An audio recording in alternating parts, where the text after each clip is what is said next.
And now I request Baniwas గారిని మాట్లాడాల్సిందిగా కోరుకుంటున్నాము. ఫస్ట్ ఆఫ్ ఆల్ అది చిన్న సినిమా అయినా పెద్ద సినిమా అయినా సరే ఎప్పుడు కూడా మా వెనకాలండి ఈ సినిమాలను బాగా ప్రమోట్ చేసే మా మీడియా మిత్రులందరికీ కూడా చూసుకోవడం చాలా రోజులు అయింది. Thank you so much for attending ఈ ఈ ఈవెంట్కి. అండ్ ఎస్, నేను ఈ సినిమాకి ఫస్ట్ ఆఫ్ ఆల్ నేను థ్యాంక్స్ చెప్పాల్సింది సాయి అండ్ మా ఆదిత్య.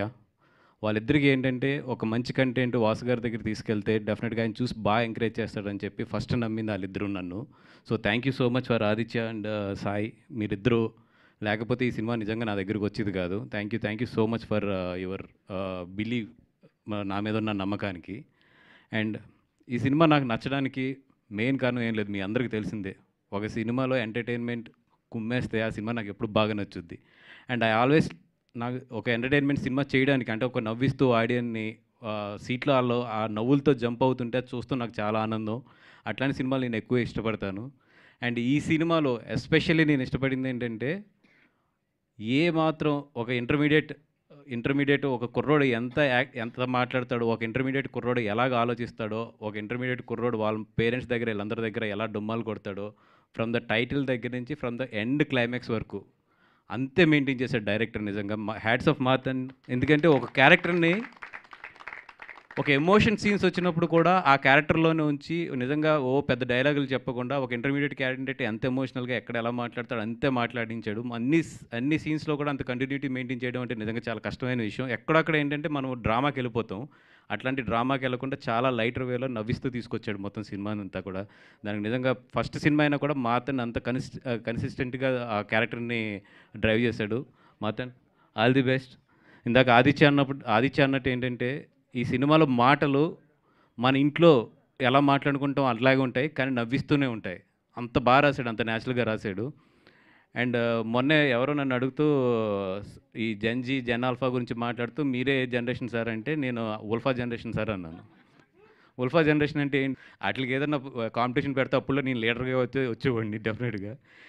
అలాంటి ఉల్ఫా జనరేషన్ క్యారెక్టరే ఈ క్యారెక్టర్. ఈ ఉల్ఫా జనరేషన్ ఏంటంటే ప్రతి జనరేషన్లోనూ ఉంటుంది. దాన్ని ఎంత బాగా చేశాడంటే, నాకు తెలియదు నువ్వు ఉల్ఫా జనరేషనా మంచి స్టూడెంట్ ఏంటో తెలియదు, కానీ ఎంత బాగా చేశాడంటే, తను చూస్తున్నంతసేపు మాత్రం నా ఫ్రెండ్స్ చాలామంది గుర్తొచ్చారు నాకు ఇంటర్మీడియట్లోని. ఎందుకంటే నాకు 10th 86%, first year intermediate 91%, second year intermediate 37%.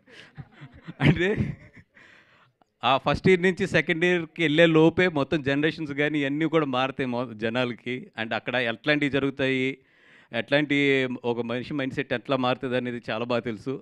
అంత బాగా అంత న్యాచురల్గా నిజంగా. అంటే మేము చూసుకుంటున్నప్పుడు అయితే, అంటే మరి 2015 కాదు, నాది ఎప్పుడో 96, 97 అనుకుంటాను.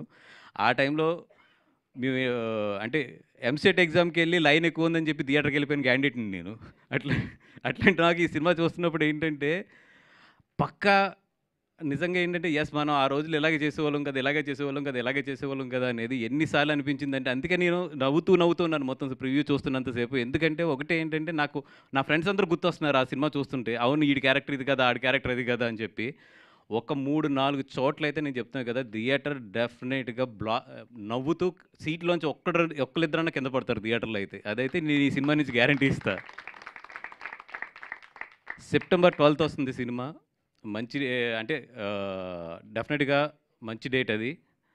నిజంగా ఇంటర్మీడియట్ స్టూడెంట్స్ అందరికీ నేను చెప్పాను ముందు 3 రోజుల నుంచి కూడా ఫ్రీగా వేసేసండి ఇంటర్మీడియట్ స్టూడెంట్స్కి అని చెప్పి ఒక 2-3 షోలు వేసి వాళ్ళు. ఎందుకంటే ఇది ఏదైతే సోషల్ మీడియా ఇన్ఫ్లుయెన్సర్స్ ఉంటారో మీ అందరికీ సూపర్ కంటెంట్ దొరుకుతుంది, రండి. ఎందుకంటే ఎవ్రీ డైలాగ్ దీంట్లో మీరు క్లిప్ వేసుకునే డైలాగే చెప్తున్నారు కదా. చక్కగా రండి, అందరూ బాగా ఎంజాయ్ చేయండి. అండ్ టెక్నికల్ టీం మొత్తం, అంటే ఇప్పుడు పేరు చెప్తే చాలా టైం పడుతుంది కాబట్టి నెక్స్ట్ ఇంకా ఫంక్షన్స్ ఉన్నాయి కాబట్టి మాట్లాడతాను. మీ అందరికీ కూడా, అందరు youngsters, super youngsters. And film కూడా అంతే యంగ్గా ఉంది. ఇట్లాంటి మంచి ఫిలిం నేను డిస్ట్రిబ్యూట్ చేస్తున్నందుకు కానీ, నేను థియేటర్స్లోకి తీసుకెళ్తాను కానీ నిజంగా నాకు చాలా గర్వంగా ఉంది. అండ్ మౌలి, ఆయనతో నీ యాక్టింగ్ అయితే నేను ఫిదా అయిపోయా. ఎన్నిసార్లు చెప్పాను అడుగు మన వీళ్ళకి. అండ్ ఎప్పుడు నేను కలిసి అప్రిషియేట్ చేయడం కుదరలేదు నాకు. చాలా న్యాచురల్గా చేస్తావు, ఒక పక్కింటి అమ్మాయి కింద ఉంటావు, అంత న్యాచురల్గా ఉంటుంది. Shivani, all the best. అలాగే వంశీ, నేను ఎప్పుడు ఒక సినిమా చూసి మేము డిస్ట్రిబ్యూట్ చేసినా కూడా ఇప్పుడు వచ్చి ఫెయిల్ అవ్వలేదు. 2018 అవ్వచ్చు, లేదా మన పొలిమేర అవ్వచ్చు, కా అవ్వచ్చు, కమిటీ కుర్రోళ్ళు అవ్వచ్చు, ఇద్దరం కలిసి చేసిన ఈ 4 సినిమాలు కూడా మీకు బాక్స్ ఆఫీస్ దగ్గర ఎట్లాంటి పెర్ఫార్మెన్స్ చేసినాయో తెలుసు. మళ్ళీ ఇద్దరం కలిసి చేస్తున్న 5వ సినిమా ఇది. సో డెఫినెట్గా మా జడ్జిమెంట్ ఎప్పుడు కూడా ఇంకా ఆ జడ్జిమెంట్ ఉందని నమ్ముకుంటాం. మా ఇద్దరం ఇంకా మా జడ్జిమెంట్ రాంగ్ అవ్వదు ఎట్లాంటి స్టేట్మెంట్లు ఇవ్వను కానీ, ఎందుకంటే రికార్డెడ్గా ఉంటాయి అన్నీ. ఇంకా అదైతే ఉందని తెలుసు నాకు జడ్జిమెంట్. సో డెఫినెట్గా ఈ సినిమా అయితే మాత్రం డబ్బులు ఎంత వస్తాయి ఇవన్నీ పక్కన పెడితే మా మీద ఉన్న నమ్మకం మాత్రం మీకైతే ఫెయిల్ అవుతుంది థియేటర్లోని. రండి, చక్కగా నవ్వించి పంపిస్తాం. హ్యాపీగా ఫ్యామిలీతో వచ్చి నవ్వుకుని వెళ్ళండి. ఎంత నవ్విస్తామంటే మీ పొట్టలు పగిలిపోయేంత నవ్విస్తాం. పేరుకి ఇది లిటిల్ హార్ట్స్ అనే టైటిల్ అవ్వచ్చు కానీ మీ పొట్టలు మాత్రం గట్టి గుద్దేసే హార్ట్స్ ఇవి. రండి జాక. Thank you so much. Thank you Banivas గారు, thank you so much. And yes, మనకి Q&A సెషన్ ఉంది. For Q&A session I request Banivas గారిని, వంశీ గారిని అండ్